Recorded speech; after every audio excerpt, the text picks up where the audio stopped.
sacrifice one person if it means saving many lives? For I guess for me that the answer varies because it depends on it depends on what person you're saving. Like for example, if it was someone important to me, I would save one person because for me I don't really know much of many people, and I would rather save my own important person rather than saving many. But for others, but it's also important to save as many people as you can. But at the same time, you don't know that many person, so if you were to save that person, if you were to save that many person, would they even thank you for it? You know. So it actually depends. But for me, I'd rather save one person that's important to me. That's it. Thank you, sir. Is it okay? Yes, sir. Okay. Siguro sa ko, mas okay nga i-sacrifice ang kinabuhi sa katao para sa kadaghanan kay number one, sa usan nimo ka person, imong equivalent ang pila ka tawo nga imong gisave. Wala man ta kabalo nga katong sa kadaghanan ato basin day napay mo mutaas pa sa imong asa katama, no? It means basin ba niya mo mayor, mahimo presidente sa Pilipinas, or mahimo siya nga usa ka opisyal dinhi sa ato ang bayan, no? Yes, if imo ang kuan, ang imo ang i-sacrifice is dili ra kay ka emotionally attached or kanang kuan kanang nga kuan kanang nga kanang nga person is, for example na mo sa critical nga situation and siya may pinaka I think nga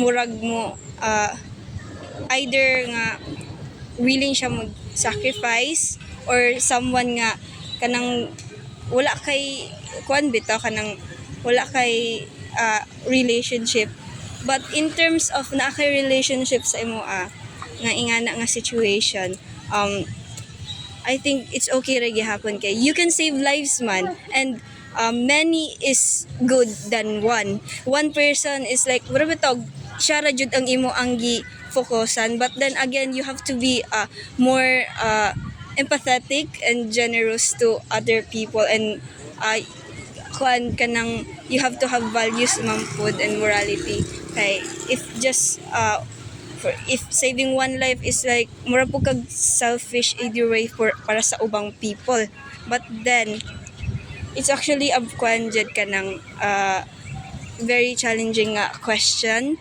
and for me generally it's okay, especially if wala kay emotional attachment sa person yung i-sacrifice.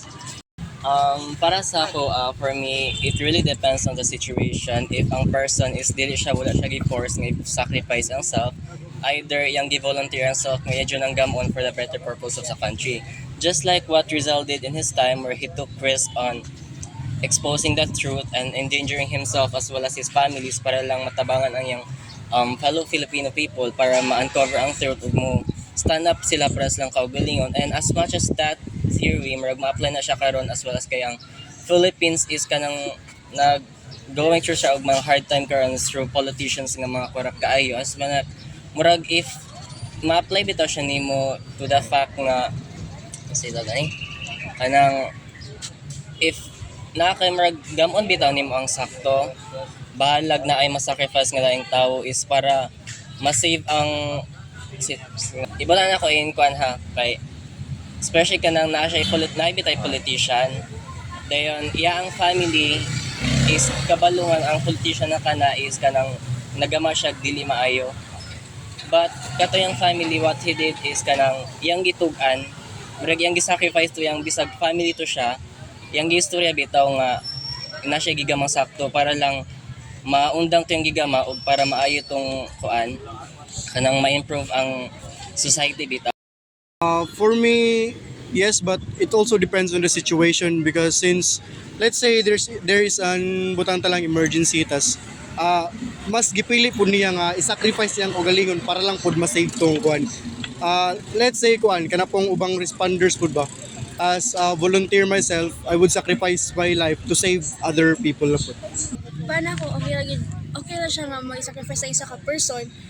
Kay, ang mag-matter kay, daghan mga kuan mo yung mas importante ang daghan tao. So, kung meaning atong i-sacrifice ako isa ka person, masay na ko ang daghan, ako sacrifice na lang isa ka person. Para na.